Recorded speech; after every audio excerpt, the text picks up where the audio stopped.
ప్రపంచంలోకెల్లా అత్యంత ప్రాముఖ్యత, ఆధ్యాత్మికత కలిగిన ప్రాంతం తిరుమల శ్రీ వెంకటేశ్వర స్వామి ఆలయం. చుట్టూ పచ్చని కొండలు, మధ్యలో శ్రీవారి ఆలయం.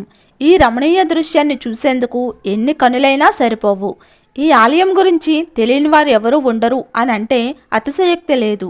భారతదేశ వ్యాప్తంగానే కాదు, ప్రపంచవ్యాప్తంగా అంతటి గుర్తింపు పొందింది శ్రీవారి ఆలయం. అలాంటి తిరుమల పుణ్యక్షేత్రంలో మనకు అంతుచిక్కని ఎన్నో రహస్యాలు దాగి ఉన్నాయి. ప్రతినిత్యం లక్షలాది భక్తులకు దర్శనమిచ్చే శ్రీ వెంకటేశ్వర స్వామి సంపదను తోచడం అంత సులభమైతే కాదు.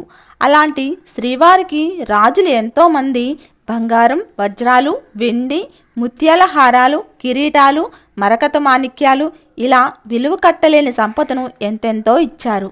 తిరుమలను పాలించిన రాజు ఎందుకని కొంతమందికి మరణశిక్ష విధించి వారి మృతదేహాలను తిరుమల గోడలపై వేలాడదీశారు? ప్రపంచంలో ఎన్నో దేశాలను పీడించి పాలించిన బ్రిటిష్ వారు ఎందుకని తిరుమల ఆలయాన్ని స్వాధీనం చేసుకోలేకపోయారు? తిరుమల ఆలయ పరిసరాలు ఇప్పుడు ఉన్నట్టే గతంలోనూ ఉండేవా? ఎందుకని తిరుమల కొండపై విమానాలు ఎగరవు? తిరుమల ప్రయాణంలో ఎంతో ఆహ్లాదకరంగా సాగిపోయే ఘాట్ రోడ్డు చరిత్ర ఏంటి? ఎందుకని తిరుమలలో స్త్రీలు పువ్వులు పెట్టుకోకూడదు? తిరుమలలో ఉన్న రహస్య నది ఏంటి? వంటి ఎన్నో నమ్మశక్యంగాని విషయాల గురించి తెలుసుకుందాం. పూర్వం తిరుపతికి 23 కిలోమీటర్ల దూరంలో ఉన్న మండపంలో ఒక గంట వేలాడుతూ ఉండేది. అలిపిరి కాలిబాట నుంచి యోగ నరసింహాలయం వెళ్తే అక్కడ నుండి ఎడమవైపుకు కొండలెక్కుతూ వెళితే తిరుమల కొండల అంచున ఒక మండపం కనిపిస్తుంది. ఇది అక్కడ ఉండటానికి ఒక కారణం ఉంది. అదేంటంటే తిరుపతి సమీపంలో చంద్రకోట ఉంది. విజయనగర రాజు అయిన రామదేవరాయ ఈ ప్రాంతాన్ని చంద్రగిరి రాజధానిగా పరిపాలించేవాడు. అయితే శ్రీవారికి ప్రసాదం సమర్పించిన తర్వాతే భోజనాన్ని ఉపక్రమించడం రామదేవరాయుడికి అలవాటు. తిరుమల వెంకటేశ్వరుడికి ప్రసాదం సమర్పించగానే ఆ కబురు ఆయనకు చేరవేయాలి. అప్పుడే ఆయన భోజనానికి కూర్చుంటారు. కానీ ఈ విషయం ఎక్కడో దూరాన ఉన్న రాజుకు ఎలా చేరవేయాలి? ప్రతిరోజు ఒక సైనికుడు గుర్రం మీద వెళ్ళి శ్రీవారికి ప్రసాదం సమర్పించిన విషయం చెప్పడం సాధ్యం కాదు. అందువల్ల గంట మోగించడం ఒక అనుకూలమైన పద్ధతి అని ఈ ఘంటానాదాన్ని ఎంచుకున్నారు. తిరుమల శ్రీవారికి ప్రసాదాన్ని సమర్పించగానే ఈ గంట మోగేది. అప్పుడు రాజుగారు ఘంటానాదం విని భోజనాన్ని తినేవారు. అయితే ఈ గంట ఎలా మోగేది? శ్రీవారికి నైవేద్యం పెట్టగానే అక్కడ నుండి ఒక మనిషి వచ్చి గంటను మ్రోగించాలి. అంతేనా అని అనుకోకండి. తిరుమల ఆలయం దగ్గర నుండి పరిగెత్తుకుంటూ వచ్చి గంటను మ్రోగించడం అనేది అసాధారణమైన విషయం. మరి ఎలా ఈ కొండ చివరన ఉన్న గంటను మ్రోగించేవారో ఇప్పుడు తెలుసుకుందాం.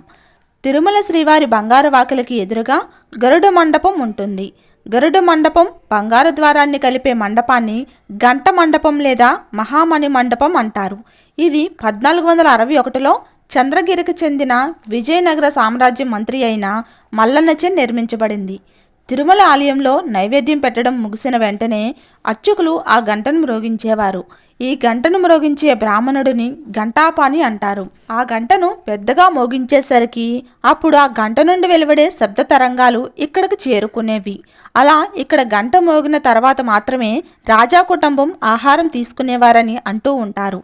ఈ మండపం వద్ద వేలాడదీసిన భారీ గంటను 1614 నుండి 1630లో అప్పటి వెంకటగిరి రాజు రంగనాథ యాచమాన్ నాయకుడు రామదేవరాయలకు బహుకరించారు. ఈ మండపం నుండి చూస్తే చంద్రగిరి కోట, స్వర్ణముఖి నది కనిపిస్తాయి. అయితే 16వ శతాబ్దంలో నిర్మించిన ఈ మండపం నిటారుగా నిలబెట్టారు. ఈ రాతి స్తంభాలకు పునాది లేదు. స్తంభాల మీద రాతి బండలతో కప్పివేశారు. ఏమాత్రం పునాది లేకుండా కేవలం రాళ్లపైన నిలబెట్టిన ఈ మండపం శతాబ్దాలుగా చిక్కు చెదరకుండా ఎన్నో తుఫానులను తట్టుకొని, ప్రకృతి వైపరీత్యాలకు తట్టుకొని నిలబడింది. అయితే కోరిన కోరికలు తీర్చే కోనేటి రాయుడిని దర్శనం చేసుకొని ప్రదక్షిణంగా ఆలయం చుట్టూ తిరిగి వచ్చే దారిలో ఆనంద నిలయం మీద 2వ అంతస్తు వాయువ్యమూల చాలామంది భక్తులు ఆగి తలెత్తి చూస్తూ ఉంటారు. భక్తులు అక్కడ దర్శించుకునేది ఉత్తరముఖంగా ఉన్న విమాన వెంకటేశ్వర స్వామిని. గోపురంలో వెండి మకర తోరణంతో వెలిగిపోతున్న స్వామియే విమాన వెంకటేశ్వరుడు. పూర్వం ఏ కారణంతో అయినా తిరుమలకు వచ్చిన భక్తులు వెంకటేశ్వర స్వామి దర్శనం దొరకక వెనుదిరిగి వలసి వస్తే విమాన వెంకటేశ్వర స్వామిని దర్శించుకొని వెంకటేశ్వర స్వామిని దర్శించుకున్నట్లుగా భావించేవారు. అంతేకాదు ఈ విమాన వెంకటేశ్వరుడి దర్శనం తిరుపతి యాత్ర ఫలితం ఇస్తుందని భక్తుల నమ్మకం. వాస్తవానికి ఆలయం నిర్మించినప్పుడు విమాన వెంకటేశ్వరుడి విగ్రహం అక్కడ లేదు. తర్వాత కాలంలో అది అక్కడికి చేరింది. దీని వెనుక కొన్ని కథలు ఉన్నాయి. అవేంటంటే, విజయనగర పాలకులు తమ పాలనలో స్వామికి అనేక బంగారు ఆభరణాలు అందజేశారు. అయితే సాలువ నరసింహరాయల కాలంలో శ్రీరప్పాయిని అనే తన వంశపారంపర్య వైకాన అర్చకులు శ్రీవారి ఆభరణాలను దొంగతనం చేశాడు.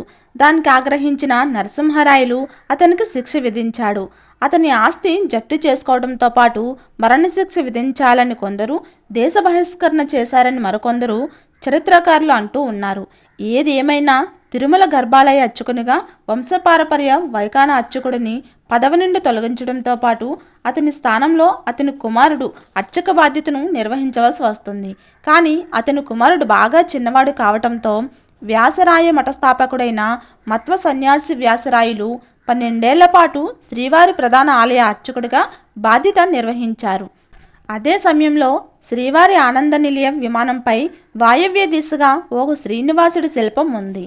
వ్యాసరాయలు ప్రధాన అర్చకులుగా ఉండగా ఆయనే ఆ శిల్పానికి ప్రాణప్రతిష్ఠ చేశారు. స్వామివారు ఆనంద నిలయ విమానంపై ఉండటంతో విమాన వెంకటేశ్వరుడు అనే పేరు వచ్చింది. అయితే ఇదే కాకుండా వేరొక కథ కూడా ప్రాచుర్యంలో ఉంది. అదేంటంటే, శ్రీవారి ఆభరణాలను ధరించిన 12 మంది అర్చకులను రాజు శిరచ్ఛేదనం చేశాడని, ఆ కలిగిన బ్రహ్మహత్య దోషంను నివారించేందుకు వ్యాసరాయలు 12 సంవత్సరాల పాటు తిరుమల శ్రీ వెంకటేశ్వరుడి ప్రధాన ఆలయాన్ని మూయించి లోపలే ఉండి పూజలు చేశాడని, ఆ సమయంలో భక్తులు ఇబ్బంది పడకుండా వారికి దర్శనం అయ్యేందుకు విమాన వెంకటేశ్వర స్వామిని ప్రతిష్ఠించారని కథ ప్రచారంలో ఉంది. కానీ ఇలా తిరుమల ఆలయం మూశారని, 12 మంది అర్చకులు మరణించారని చెప్పేందుకు ఎటువంటి ఆధారాలు లేవు. అయితే 1982లో మహాసంప్రోక్షణ సమయంలో ఆనంద నిలయ విమానానికి బంగారు పూత మళ్ళీ పూసే పని జరిగింది.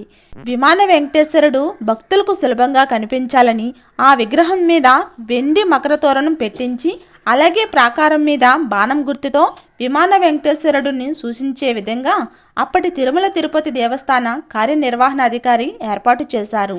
అయితే విమాన వెంకటేశ్వరుడి విగ్రహానికి ప్రాణప్రతిష్ఠ జరిగినా కూడా తిరుమలలో ఏకమూర్తి ఆరాధన అమలులో ఉండటం వలన నిత్యం వెంకటేశ్వర స్వామి ఆలయంలోని మూల విరాట్కు సమర్పించిన నైవేద్యాన్ని తిరిగి విమాన వెంకటేశ్వరుడికి నివేదిస్తారు.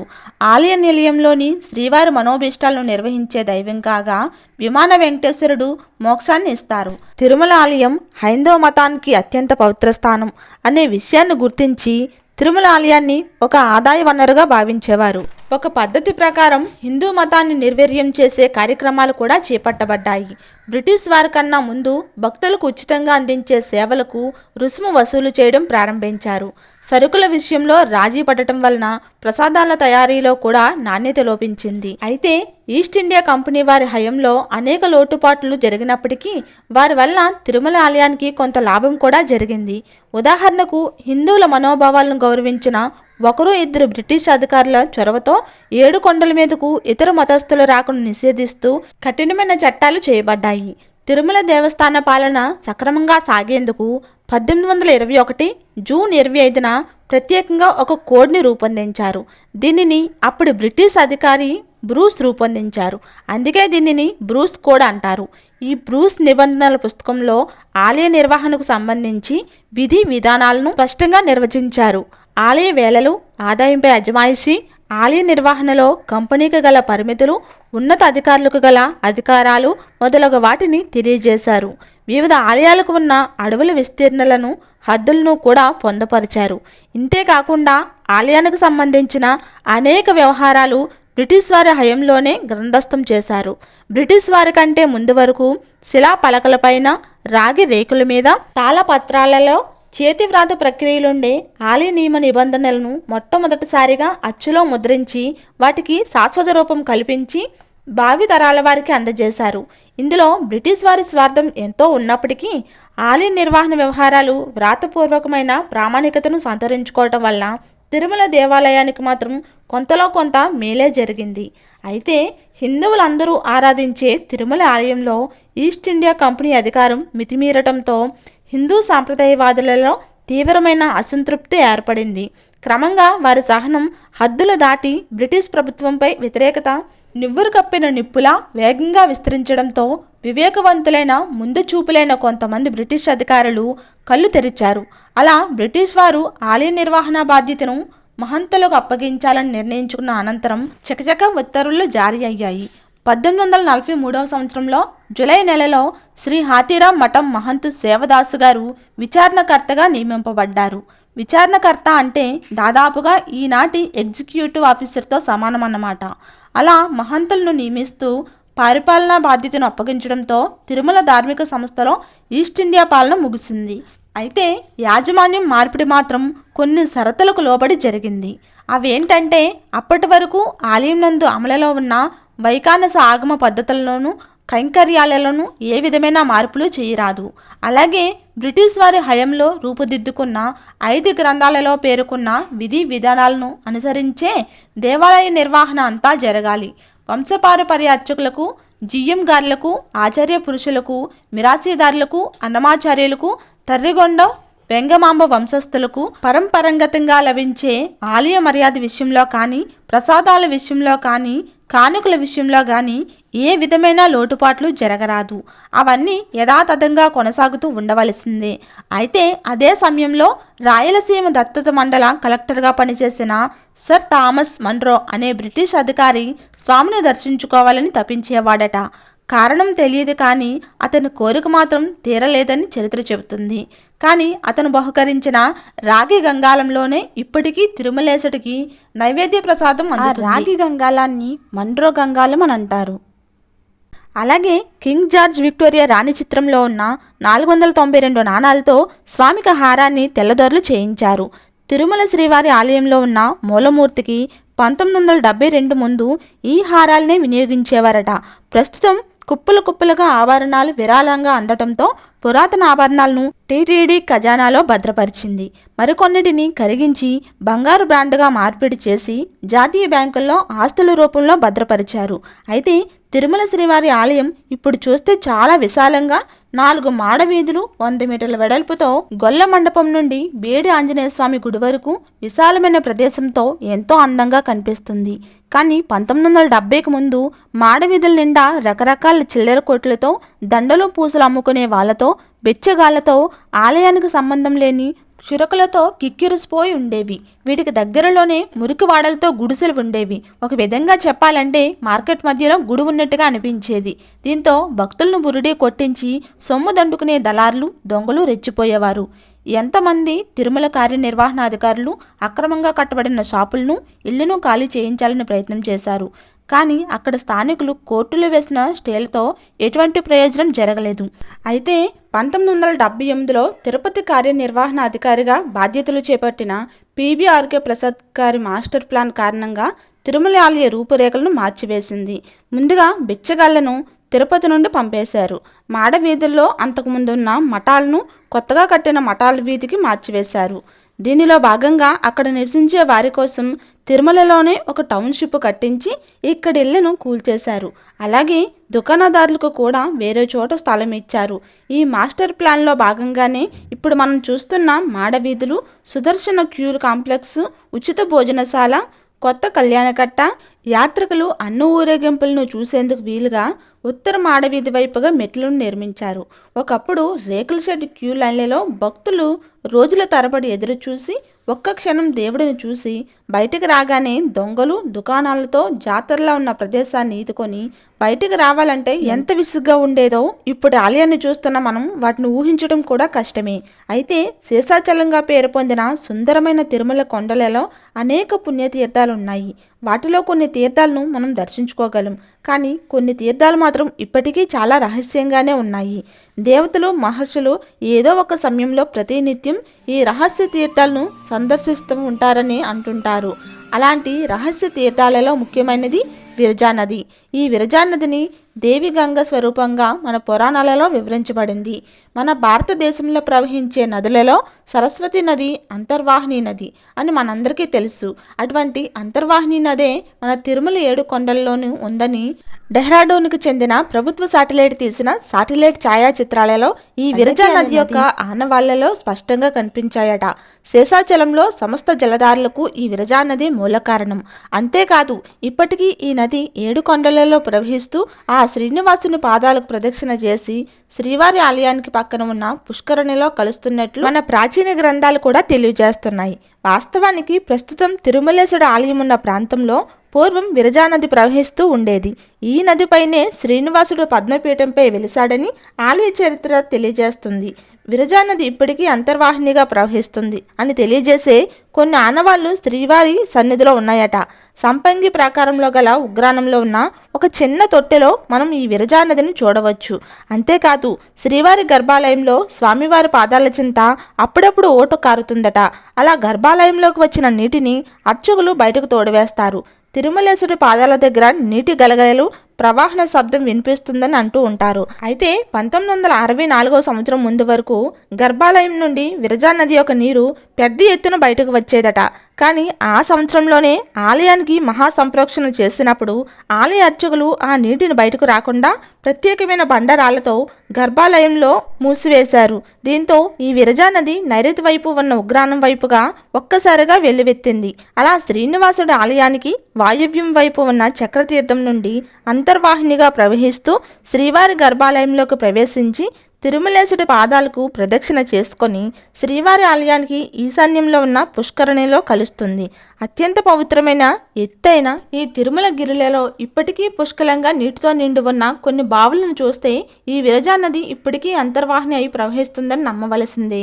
అంతేకాదు చిత్తూరు జిల్లాలో గల కేంద్ర ప్రభుత్వ రాడర్ సంస్థ కూడా తిరుమల గిరిలలో అంతర్వాహినిగా నది ప్రవహిస్తుందని నిర్ధారించింది. అలా ఆ సర్వేలను పరిశీలించిన అధికారులు మన పురాణాల్లో తెలిపినట్టే ఒక పెద్ద అంతర్వాహిని నది ఆలయానికి వాయవ్యం వైపు ఉన్న నారాయణగిరి పర్వతం నుండి శ్రీనివాసుడు ఆలయానికి వచ్చినట్లు నిర్ధారించుకున్నారు.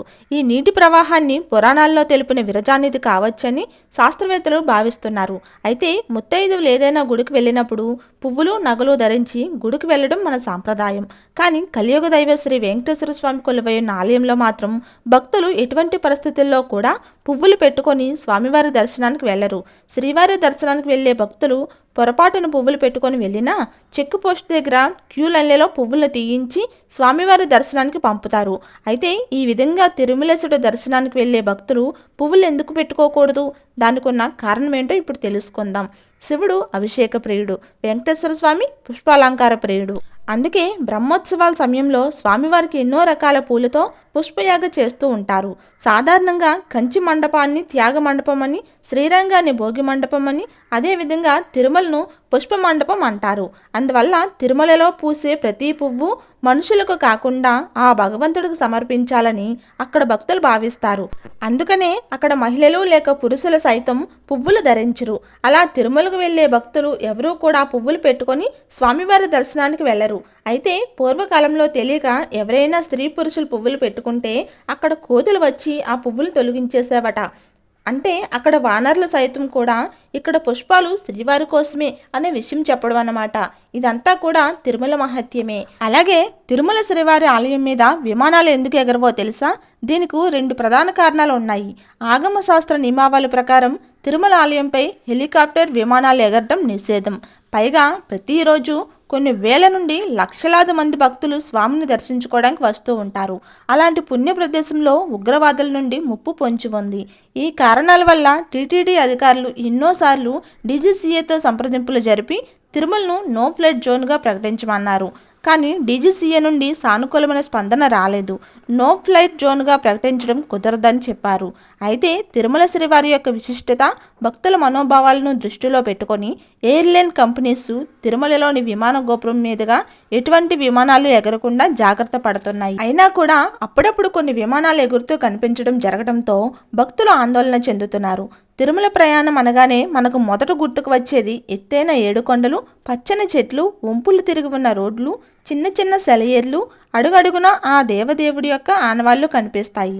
తిరుమలను సందర్శించిన ప్రతి భక్తుడికి ఆ ప్రయాణం ఒక మరుపురాని తీపి అనుభూతిగా మిగిలిపోతుంది.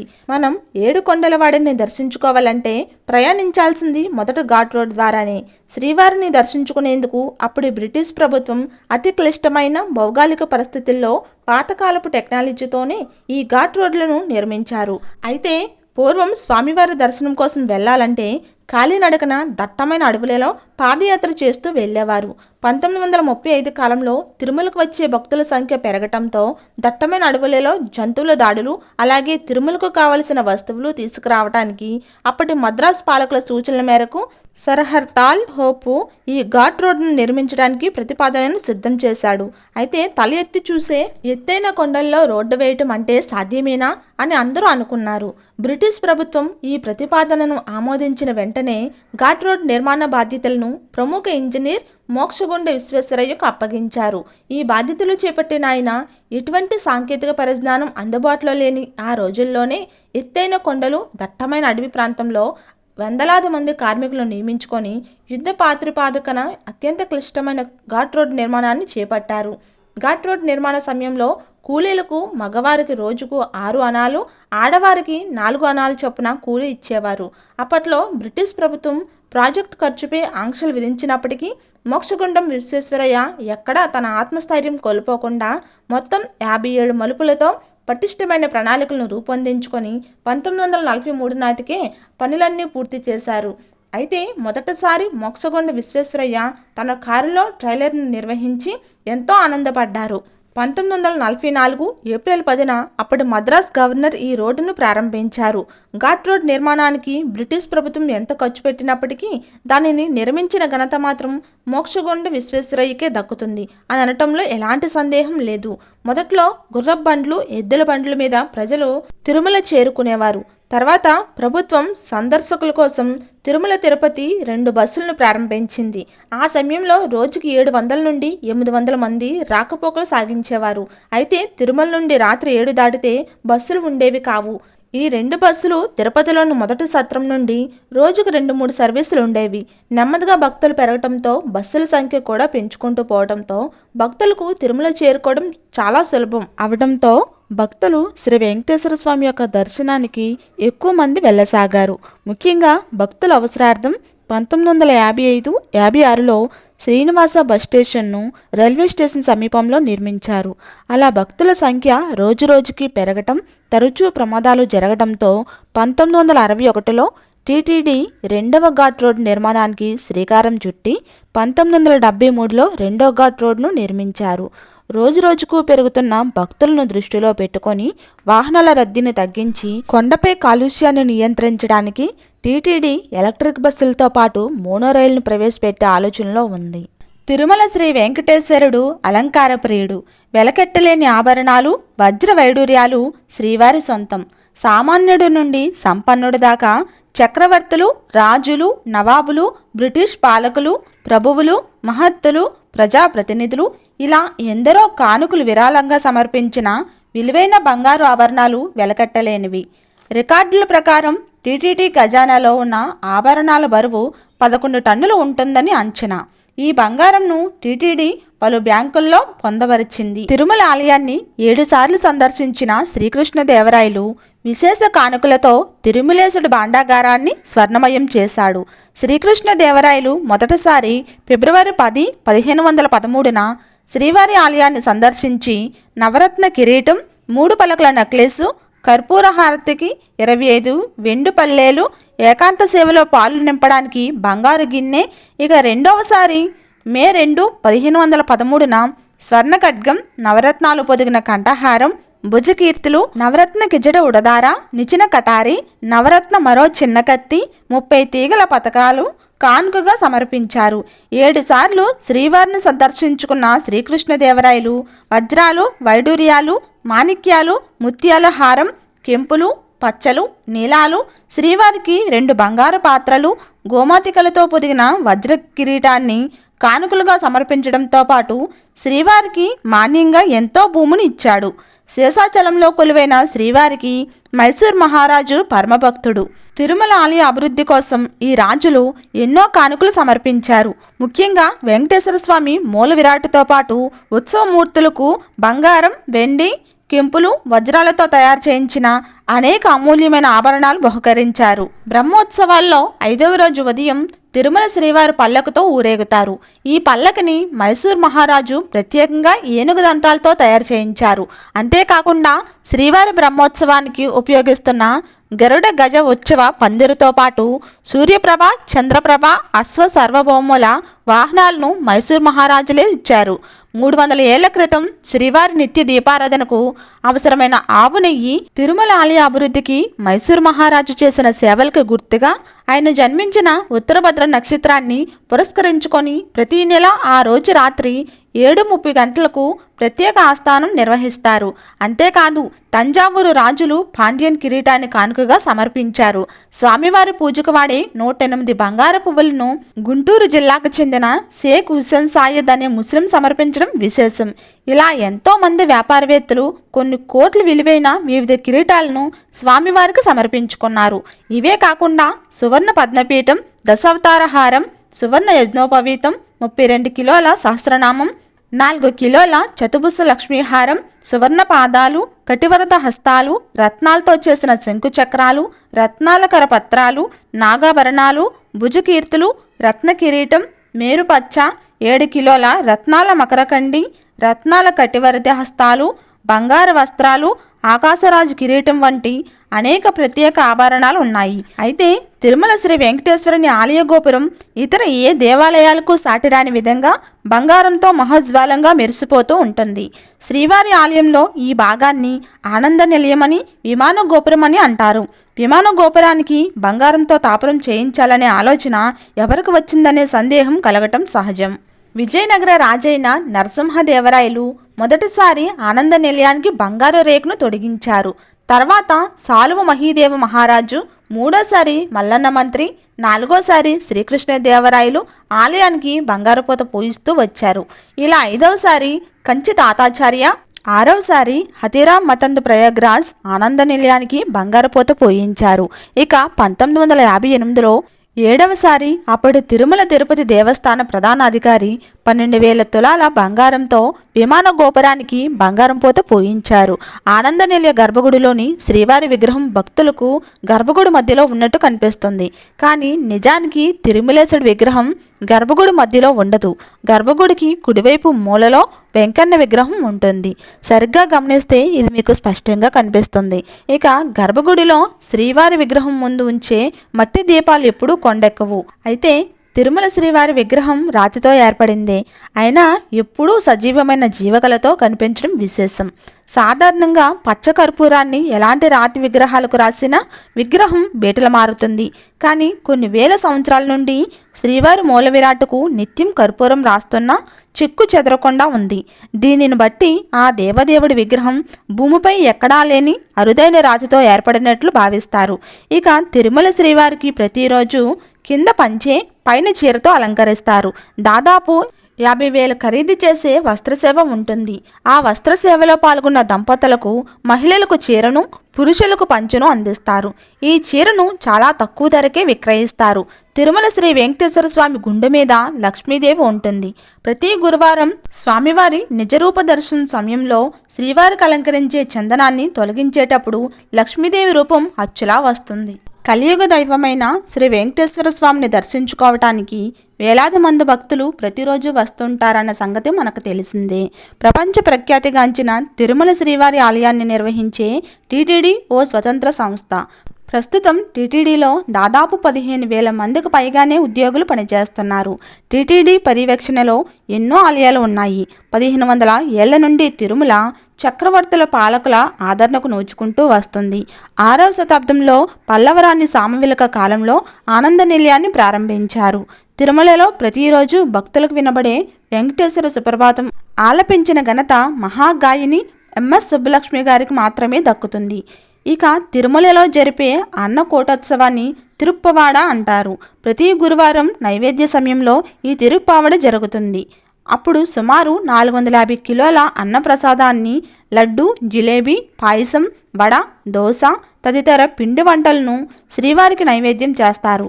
అయితే ప్రపంచంలోన పెద్ద ఎత్తున ఆర్థిక లావాదేవీలు జరిగే ఆలయాల్లో తిరుమల దేవస్థానం తొలి స్థానంలో ఉంది. తిరుమలలో ప్రతి సంవత్సరం కొన్ని వేల కోట్ల రూపాయల దాకా బడ్జెట్ పెడుతూ ఉంటారు. అత్యధిక సంఖ్యలో భక్తులు సందర్శించే హిందూ దేవాలయం తిరుమలే. తిరుమల హుండీ కలెక్షన్ రోజురోజుకి పెరుగుతూనే ఉంది. తిరుమలలో ప్రతిరోజు సుమారు 2-3 కోట్ల రూపాయలు వ్యాపారం జరుగుతుంది. అందులో ఒక్క టోపీలు, శ్రీవారి ఫోటోలే ₹1,00,00,000 దాకా వ్యాపారానికి మూలం. ఇక శ్రీవారి మూల విరాట్టుకు నిత్యం 120 రకాల ఆభరణాలు అలంకరిస్తారు. శ్రీవారి ఆభరణాలలో 1/2 కిలో బరువుండే అత్యంత అరుదైన గరుడు మేరు పచ్చ ఉంది. ఉత్సవాలు, ప్రత్యేక పూజల్లో దాన్ని అలంకరిస్తారు. శ్రీవారి బంగారు పీతాంబరం 40 కిలోల వరకు బరువుంటుంది. శ్రీదేవి, భూదేవి సమేత మలయప్ప స్వామికి 383 విభిన్న రకాల ఆభరణాలను అలంకరిస్తారు. అంతేకాదు వెంకటేశ్వరుడు ఉత్సవాలకి స్వర్ణరథం కూడా ఉంది. దీనికోసం 74 కిలోల బంగారాన్ని ఉపయోగించారు. ఇక తిరుమలేశుడికి నిత్యం హుండీ ద్వారా వచ్చే వెండి సుమారు 7 కిలోల దాకా ఉంటుంది. శ్రీవారు పుష్పప్రియుడు. అందుకే భారతదేశ నలుమూలల నుండే కాక విదేశాల నుండి తిరుమలకు నిత్యం 17 టన్నుల వరకు పువ్వులు చేరుతాయి. కేవలం శ్రీవారి పూజ అలంకారానికే 500 కిలోల వరకు పువ్వులను టీటీడీ వాళ్ళు వినియోగిస్తున్నారు. అంతేకాదు ఆసియాలోనే అతిపెద్ద వంటశాల తిరుమల తిరుపతి దేవస్థానం సొంతం. ఇక్కడ రోజుకి 1,00,000 మందికి పైగా భక్తులు అన్నప్రసాదాన్ని స్వీకరిస్తారు. తిరుమల వెంకన్న పేరిట అన్నదానం చేస్తున్న తరికొండ వెంగమాంబ ట్రస్ట్కి రోజుకి 5,000 కిలోల కూరగాయలని భక్తులు ఉచితంగా అందజేస్తుంటారు. ప్రత్యేక రోజుల్లో 10,000 కిలోల వరకు కూరగాయలు అవసరం అవుతున్నా అంతా భక్తుల ద్వారానే అందుతుంది. తిరుమల శ్రీవారిని నిత్యం కొన్ని వేల మంది దర్శించుకుంటూ ఉంటారు. ఇక ప్రత్యేక పూజలు, ఉత్సవాలు జరిగినప్పుడైతే ఆ సంఖ్య లక్షల్లో ఉంటుంది. శ్రీవారికి కానుకల రూపంలో నిత్యం బంగారం, వెండి నగలు, లక్షలాది నోట్ల కట్లు హుండీ ద్వారా వస్తాయి. 1821 జూలై 25న శ్రీవారి హుండీ ఏర్పాటైంది. ఈస్ట్ ఇండియా కంపెనీ వారి చట్టం బ్రూస్ కోడ్లో దీని వివరాలన్నీ ఉన్నాయి. అయితే వెంకటేశ్వర స్వామి ఆలయంలో హుండీ చాలా త్వరగా నిండిపోతూ ఉంటుంది. కాబట్టి పెద్ద గంగాళంలో ఉండే పాత్రను హుండీగా తెల్లని గుడ్డ అడుగు భాగంలో ఉంచుతారు. ఆ హుండీ పాత్రను కొప్పర అంటారు. శంకు చక్రాలు, తిరునామాల ముద్రించిన భారీ గంగాళాన్ని శ్రీవారి హుండీగా ఉపయోగిస్తారు. హుండీ నిండిందనే విషయం తెలియగానే అక్కడ ఉన్న సిబ్బంది మరొక హుండీని ఏర్పాటు చేస్తారు. బంగారు నగలు, ముడుపులు, వెండి పాత్రలు, నాణాలు, నోట్లు, వస్త్రాలు, కర్పూరం, బియ్యం ఇలా ఎన్నో రకాల వస్తువులను భక్తులు స్వామివారికి హుండీ ద్వారా సమర్పిస్తారు. ఇక ఒంటి మీద వేసుకొచ్చిన బంగారం పర్సుతో సహా వేసేయడాన్ని నిలువ దోపిడీ అంటారు. అయితే హుండీలో భక్తులు వేసే డబ్బులను, నగలను వేరు చేసి లెక్కించి దేవస్థాన ఖజానాకు పంపించడాన్ని మరకామని అంటారు. ఇది 2 విడుదలుగా జరుగుతుంది. కొంతమంది వంశపార్యపరంగా ఈ హుండీల దగ్గర పనిచేయటం, హుండీలు నిండిన వెంటనే అలాగే వాటిని కర్రల సహాయంతో తీసుకొని వెళ్తారు. అలా హుండీల దగ్గర పనిచేసే వాళ్ళని కొప్పర వాళ్ళని, వాళ్ళు నివసించే పల్లెకు కొప్పర వాళ్ళపల్లె అనే పేరు వచ్చింది. ఇది శ్రీనివాస మంగాపురం వెళ్లే దారిలో ఉంది. ఇది ఉదయం ఇప్పిన హుండీని మధ్యాహ్నం లెక్కేస్తారు. రాత్రి హుండీని దేవస్థాన ఉద్యోగులు ఉదయం లెక్కేస్తారు. రాత్రి నిద్రించిన హుండీని తూకుముల్లే అంటారు. అయితే కొప్పరలో మన డబ్బే కాదు, విదేశీ కరెన్సీ నాణేలు కూడా భక్తులు వేస్తూ ఉంటారు. హుండీ ద్వారా వచ్చే పట్టు వస్త్రాలను దేవస్థాన పరిధిలోకి కావలసిన సేవలకు, పండగలకు ఉపయోగించుకుంటారు. అలా ఉపయోగించలేని పట్టు వస్త్రాలను, వజ్రాలు పొదిగిన ఆభరణాలను, బంగారు వస్తువులను, నగలను, వెండి వస్తువులను వేలం వేస్తారు. లేక విలువైన నాణ్యమైన వాటిని శ్రీవారి ఖజానాలో భద్రపరుస్తారు. అయితే 1830లోనే తిరుమల ఆదాయం, అందులోనూ ప్రధానంగా హుండీ ఆదాయం నుండి ఉత్సవాలకు, పూజలకు, అర్చనలకు ఖర్చులు పోగా ఆనాటి ప్రభుత్వమైన ఈస్ట్ ఇండియా కంపెనీకి దాదాపు 1,00,000 రూపాయలు మిగిలి ఉండేది. అది ఈ రోజుల్లో చిన్న మొత్తంగా అనిపించినా ఆ కాలంలో చాలా ఎక్కువే. తిరుమల శ్రీ వెంకటేశ్వర స్వామి చాలా శక్తివంతమైన దైవం. మరి అటువంటి స్వామి పట్ల మీకున్న అభిప్రాయాలను కామెంట్ రూపంలో అయితే తప్పకుండా తెలియజేయండి. ఈ వీడియోను పూర్తిగా చూసినందుకు చాలా ధన్యవాదములు. ఓం నమో వెంకటేశాయ.